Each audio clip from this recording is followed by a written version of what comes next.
Edition of the Mystery Wine Blind Tasting. I am Neal, your host for the evening, fellow imbiber, person trying to figure out what this little number is.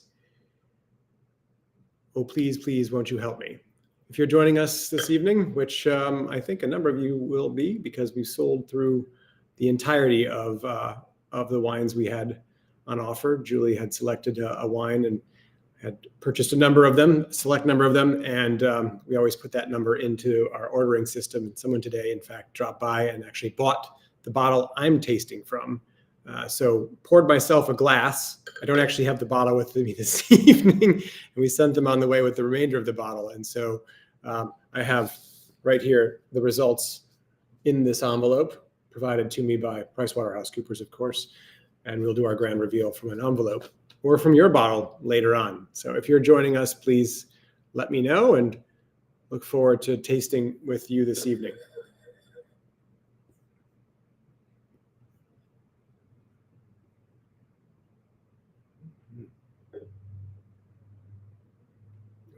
It's got a lot of ripe fruit. Pretty neat quality to it.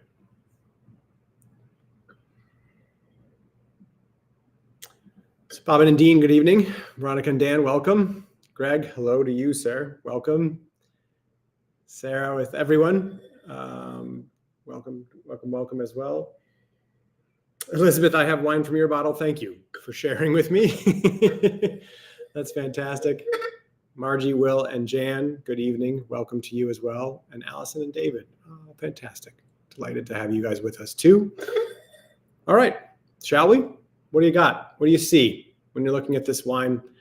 What do you see by way of the swirl? What do you get in terms of the rim that forms here and the tears that drop? Do they stay as legs, kind of permanent there? Are they thick, thin, sheeting, really as substantial?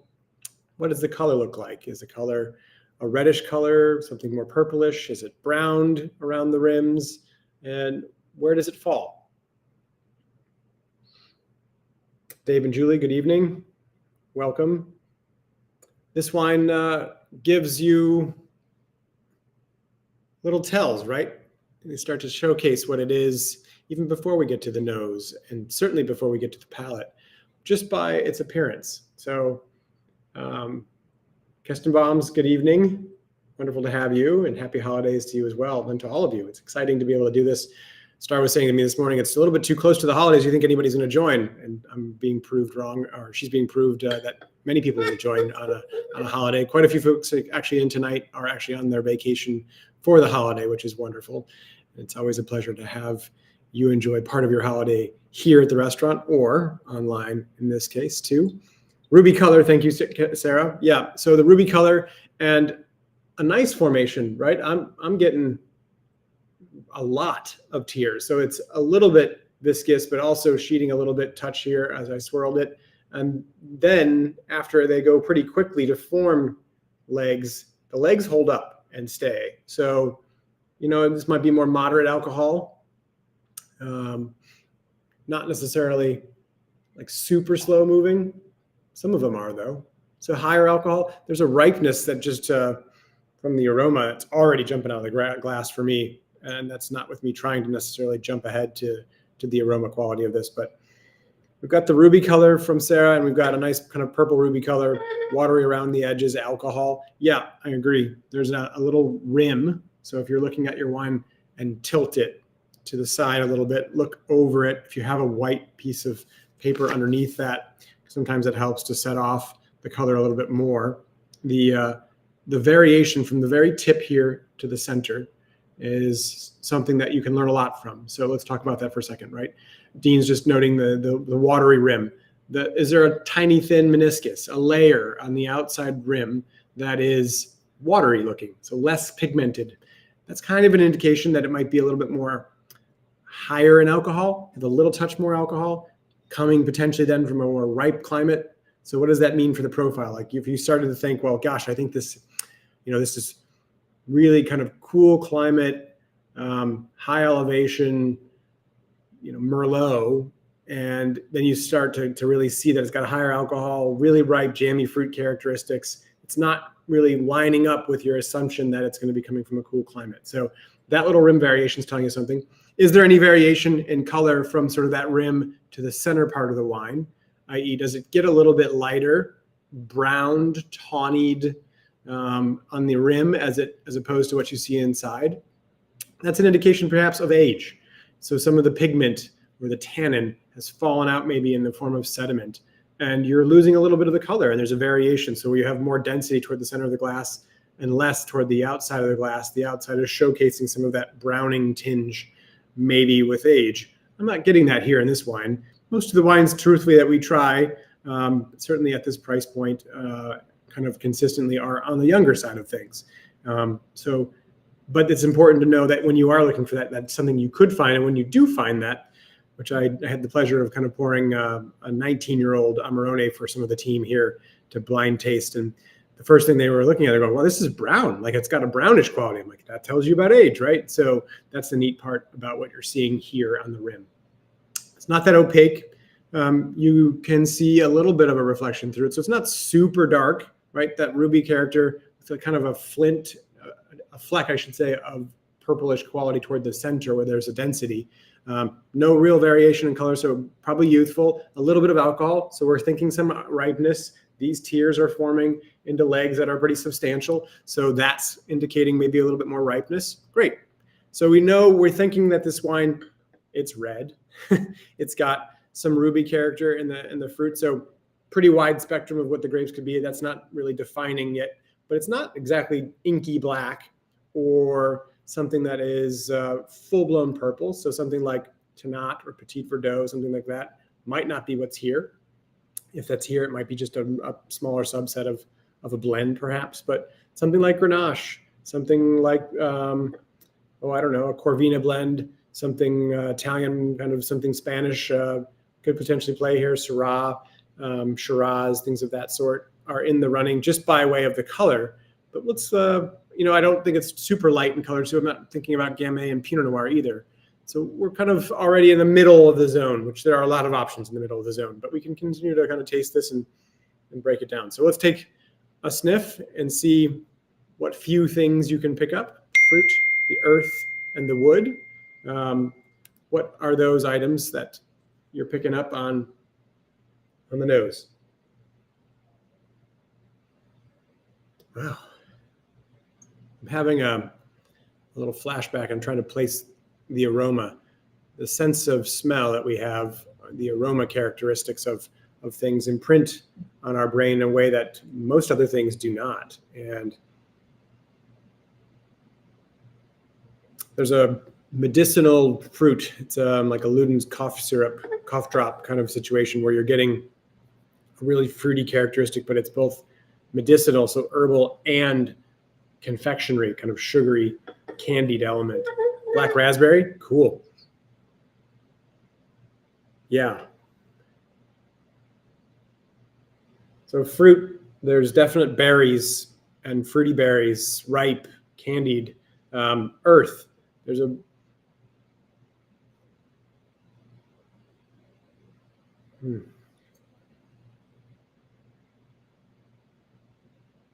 It's intense. Yeah, cherry, blackberry, dark fruit, lots of berries. It's intense. It's got a lot of fruit.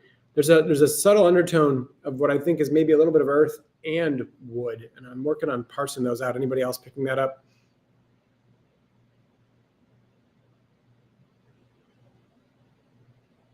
There's like a cedary note that I'm thinking is a little reflection of some oak, and then there's this barnyardy kind of quality. It's like composted manure, but it's far off. It's not right up present. Maybe it's really present, but it's just been overlaid with all this really intense dark fruit, cherry, blackberry, the raspberry, this mixed melange of berries. Really, really kind of compelling nose, right? It's one of those wines that is hedonistic and very pleasing right off the bat.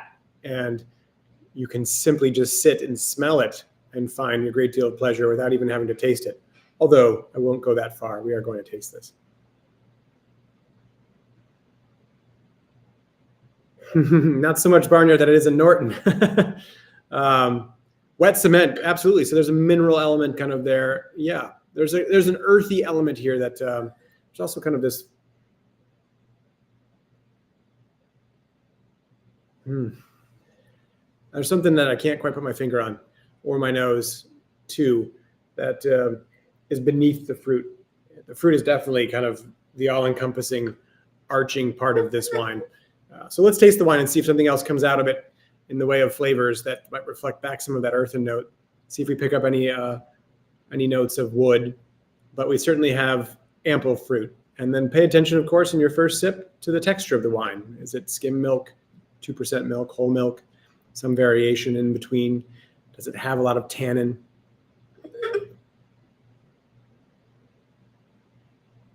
I think there's a power suggestion there, Kathleen, that maybe there is a little bit of mintiness, menthol kind of quality, which could take you to places that have eucalyptus. You can find this oftentimes in Australia. I sometimes get that from California. Occasionally, I've found something like that in South Africa. So those are places that little note could take you, and you start to kind of reference that skim milk. So it's light.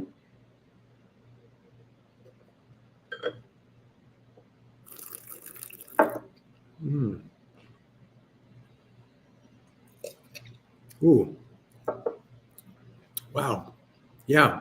Tannins are super fine. It's pillowy. It's plush. So you guys are finding the texture skim milk, but with a lot of tannin. So I would say this maybe goes more towards 2%. Like this isn't watery. There's volume there, and the volume fills, but it's aerated. It's not dense or heavy. It isn't thin and sheeting. There's a quality about it that has some richness. It hits you on multiple points all over the palate. Whereas skim milk, think of it maybe more like it just kind of coats the tongue on the way down, like it just shoots down. So it's got a thinner profile to it. So it's not a medium, it's not a heavyweight by any means, not robust, but has some tannins that are fine and powdery. It has a medium kind of weight, maybe medium minus. It's not huge. And all that fruit and how it kind of just sits all over the palate. Yeah. Tannins do go from the start to the finish. It does, those tannins, I think, too, with a second taste, like you're getting this quality of a build. We've had this experience before with a number of wines where your second, third, fifth, eighth taste, the tannins kind of begin to like form a layer, and you just get more grip and more power as a result.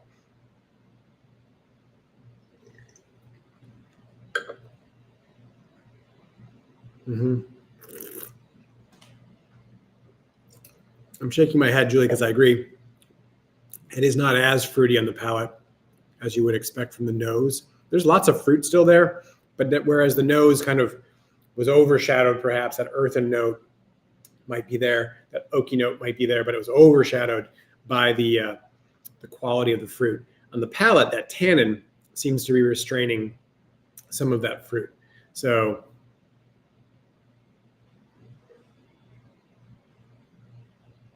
Greg, yeah, I agree. The smooth tannins kind of dissipate the flavor, right? And so you kind of expect more. There's a richness that you're looking forward to by way of the tears and the legs, and then the fruit quality, a little bit of an herbal note. Allison's agreeing with Julie relative to the more fruit, wanting more fruit than it has. Maybe we aerate it a touch and see what comes out. It's got about a few more minutes before it usually hits what is for us the apex point. But I agree. There's still pretty ample fruit. It hasn't really revealed more on the nose, but on the palate, I keep wanting to go back to it.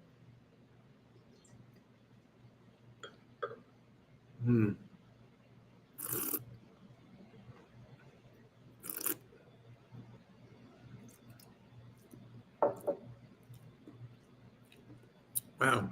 Yeah. So Julie, you're thinking warm climate from the nose, but cooler climate, old world from the taste. Interesting. Yeah, and this is where it's beginning to be more difficult evidently, and I haven't been keeping up with it, but the Court of Master Sommeliers has kind of done away with the old world, new world idea of tasting because it's very difficult to come to understand whether or not something is old world or new world, right? So we could be talking about something like a cool site in the McLaren Vale in Australia where you're going to get a beautiful expression of ripe fruit, but you're going to also get balance in elements that are not as overtly jammy and just fruity. There's other things going on there. But you could be in the Rhone, which is what Julie's noting there, and Sarah too, excuse me, and Allison even with the herbally quality, right? It's an herbally element that's also accompanied by some really ripe fruit that is technically old world, but presents with new world characteristics. And so I think it's appropriate in a way not to talk about that distinction. But from the standpoint of a blind tasting, it's kind of helpful to at least put yourself through the exercise of, is it new world, old world, and what are those defining characteristics? And then not to stick with that, but to say, well, but there's a new world characteristic that I can't kind of explain in the old world. There's an old world characteristic that I can't explain in the new world. So it may be a site that reflects the characteristics that were once upon a time at least associated with those places. So Rhone Valley is a great spot where we end up finding ourselves, and that kind of always bleeds into Spain too, into Garnacha world, where you've got Grenache and Carignana, and you have things of that sort. And then there's just a general sense about the countries, which is what Julie's kind of driving at here too, in terms of restrained qualities that sort of take this away from the U.S. Grenache elements that could be Spain or France. Rhone is a good call for Greg. The velvety quality there is what's sort of taken me maybe more toward Australia, and referencing that with the Kestenbaum's note about mintiness. There's a bitter herbal quality afterward, huh? What are we missing? A little cooler site Syrah element Sarah's throwing in there. Like, are we talking about, what's the alcohol like? This is where I'm turning relative to say, are we talking about a Syrah or a Grenache sort of Syrah blend, or a Grenache Cabernet blend? I mean, a Syrah Cabernet blend from, say, Washington State. That might be kind of interesting. I would think we might need a little bit more alcohol for that to be the case. Not a screw cap. Thank you, Julie, for playing the bottle game. That is always helpful. I don't have that with me to know. There is that herbal thing now coming out on the nose a little bit, and it's not like a really green pyrazine herbal, though. It's not like a green pepper thing, is it? It's just kind of a garrigue element. There's this sweet fruit quality to this, that medicinal cherry kind of cough syrupy, cough drop. And then that herbal note's coming in, and it is mentholy, it is eucalyptusy, and botanically interesting, herbally, botanically, all these words we're making up for this purpose.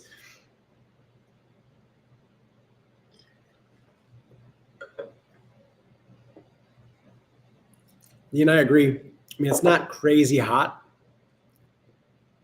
There's a little bit of an acidic burn toward the back end, a tiny bit of heat, but it's not really prominent, mostly because the tannin's there. So let's talk about tannin, I guess, and the grapes that are going to have tannin with potential lightness. So we could be talking about Dolcetto. Nebbiolo have high tannin. You could absolutely get this tannin from, what else? Something like, trying to think about, I mean, Shiraz, we're talking about Australia, Cabernet, but I don't think you're going to get this flavor profile from that. What else do you think, guys? What else should we be considering?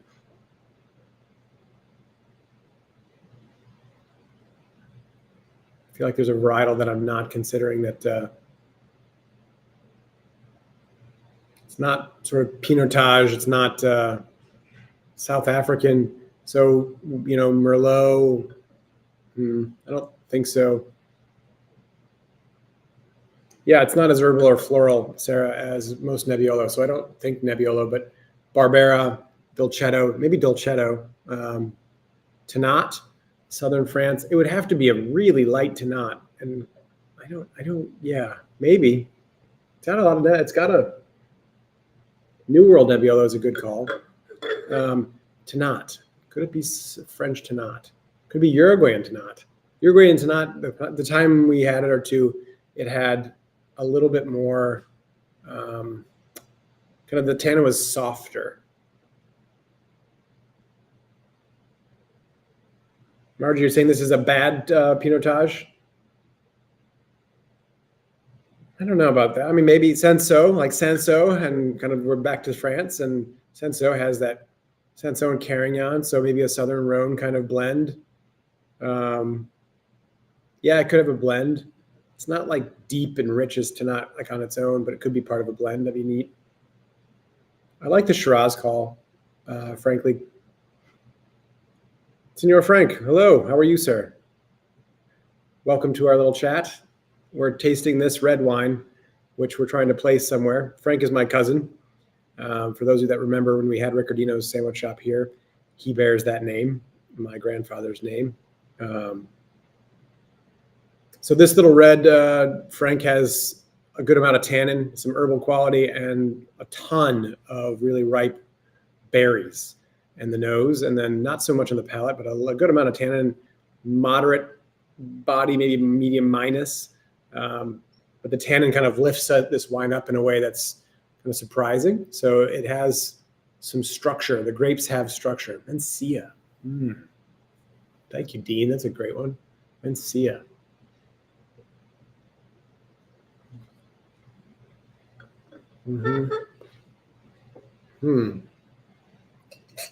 Is it Mencia?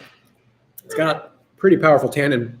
And for that matter, could we consider like Nero d'Avola from Sicily? Ooh.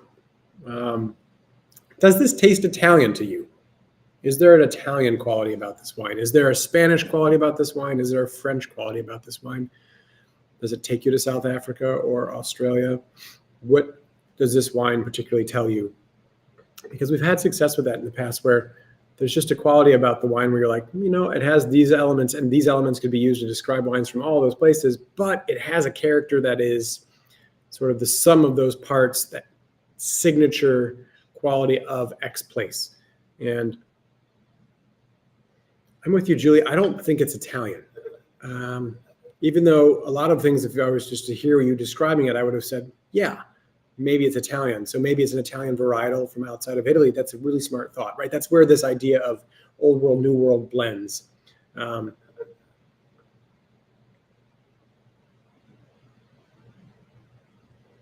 So I like this, the French part of it, because it's more on the red side of things than it is on the black side of things. And not that all Spain is black, but Spain tends to have this ripeness, and this fruit is more candied and sweet tart.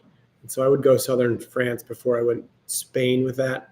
I still like the Australian kind of call. Certainly the kind of wraps up in a neat bow the fruit and the minty element and the herbal quality. But just for the fun of it, like we've thought about Mencia and Dolcetto and Nero d'Avola. What about Cabernet Franc? Can this be Cabernet Franc? We talked about the herbally elements, the green elements.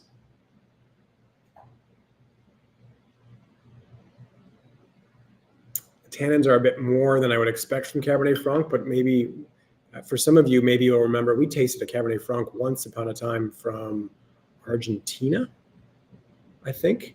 It had a lot of tannin. Like the Carmenere had that kind of pyrazine and tannin element coming from South America. I agree. I don't know that it's necessarily Cabernet Franc, but going through kind of what we've said, red fruit, berries, and the herbal element, you could hear that and say Cabernet Franc. It's not super rich. So no, the pyrazine's not there. It's just herbal, which might be more of an indication of kind of what's in the vineyard. And so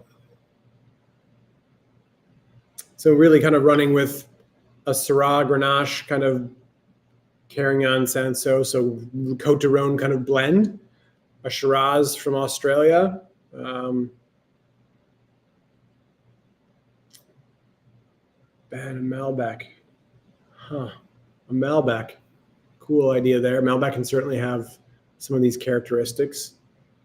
Tannin could be powerful like this. It's not like aggressive tannin, it's just pervasive tannin. And that's different. So Malbec.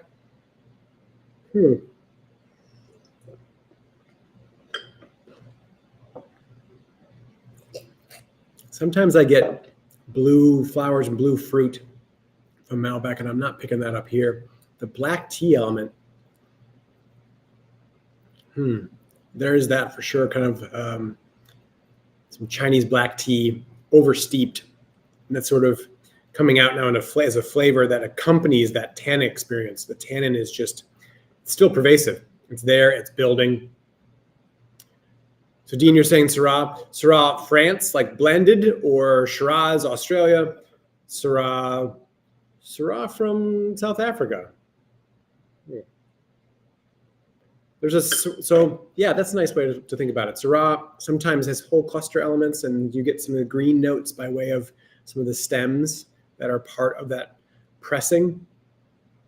Nebbiolo in Virginia, Greg, had a dynamite one, and if you can get your hands on some, there's only a few cases available anyway from Glen Manor. That's one producer. Of course, a great producer in Barbersville making it.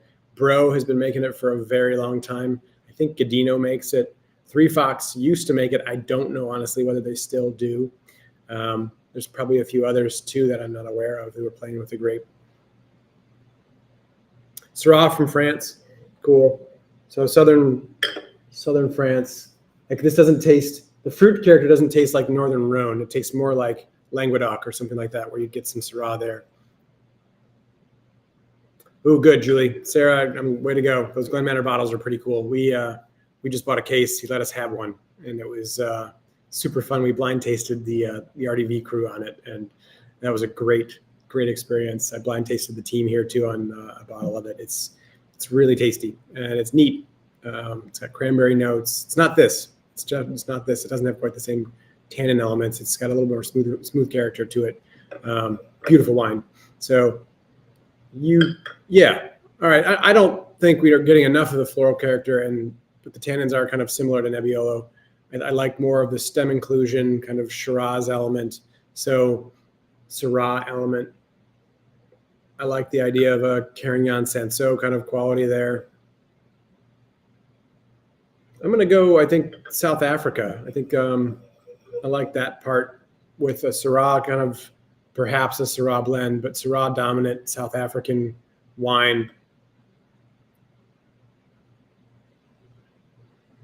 Because the fruit character to me reads more New World than Old World. And like we just said, it could be anywhere, kind of a blend of those things. But I think there's a quality there. And then they might have been using more of an Old World technique in terms of its fermentation and its élevage, raising it in a little bit of oak.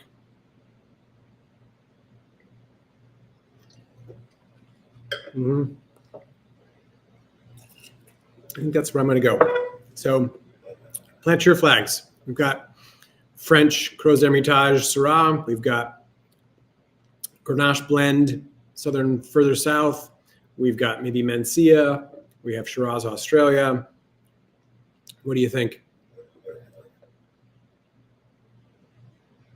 It's pretty cool. It's cool wine. All right. Yeah, I'm not going to change my mind. I'm just going to stay there. I'm going to go South Africa, Syrah, potentially Syrah with a little bit of blend. Allison, no worries. This is a tough one. France, Syrah, maybe blended Syrah, but Syrah in the blend. For Dean, good. GSM Rhone for Greg, cool. All right, so quite a few people are in France. I've deviated and run away to South Africa. I think we had one or two people at least considering Australia. And this wine, okay, way to go, French. Awesome, guys. This is Domaine de Terme, Vacqueyras. So Vacqueyras is 80% Grenache and 20% Syrah. Vacqueyras is one of the kind of premier crus or villages that makes beautiful wines in the Rhone. So the Rhone blend, Greg, you nailed it in terms of GSM. Well, GS blend. This is Grenache and Syrah. It's mostly Grenache. So this is a perfect example, right, of that whole idea and that whole conversation of old world, new world, because we're in a very old world place. Facuras is an old world wine, but it's displaying very new world fruit. And that's the ripeness, the warmth, perhaps it's climate change. It's displaying the idea that you can get really ripe fruit there. It has an earthen quality to it. It has, looking to see if it's 95% destemmed. So 5% have stems. And that's where you get a little bit of that herbal characteristic, a little bit of that grip, some of the kind of green tannin. It's 15% alcohol. So that's where those legs have been held up, but they don't present, it doesn't present hot at all. It's really kind of pretty that way.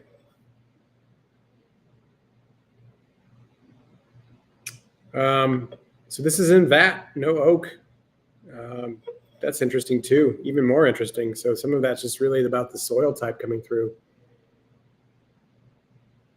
Wow. This really wears 15% alcohol extremely well. It's not even really like, it doesn't, sometimes it tingles in your nose after you've sniffed it, right? And certainly you can get a retronasal kind of back of the throat burn from the alcohol. It's super surprising. I agree 100%, Greg. Yeah, I would have guessed 13.5, max 14, but 15% alcohol, it wears it beautifully. You don't know it at all, which is dangerous, especially with that fruit character, which makes you kind of want to have another sip. Wonderful, just wonderful. Another great one. Well, folks, for those of you that would like to continue to play, we have wines here through March. So January, February, and March have been set aside. We are open here, of course, throughout the holidays. With the delay of the schedule this year, it works out perfectly. So we're closed for Christmas because that's a day we have off typically. And then we're closed, of course, for New Year's Day just because it's a day we have off typically. But we're open for Christmas Eve and for New Year's Eve. And I hope to see a number of you throughout the holidays, and if not in the new year. If I don't see you, happy holidays. As you're planning perhaps for the new year and making resolutions, we've just announced, and you can visit our website under the events tab to learn more about a Bordeaux trip. So we're going to do a river cruise through Bordeaux and visit kind of the general areas in Bordeaux via a river cruise, kind of bouncing back and forth between the different sides of the river, the right bank and the left bank, and all three, the two rivers that run into the main river that runs into the estuary. And we'll have meals together and kind of do some series of tastings and things while we tour that region from the kind of centralized local spot of the actual barge that we're going to bounce around the region with. The dates are going to be June 23rd through the 30th. So if you're interested in traveling together and getting together and doing more of these tastings, we'll definitely incorporate some blind tasting into this experience. I hope you'll consider joining us for that. Until then, and until I see you next, which for sure will be here in January, I wish you well. Happy holidays to all of you. Thank you very much. Bye-bye.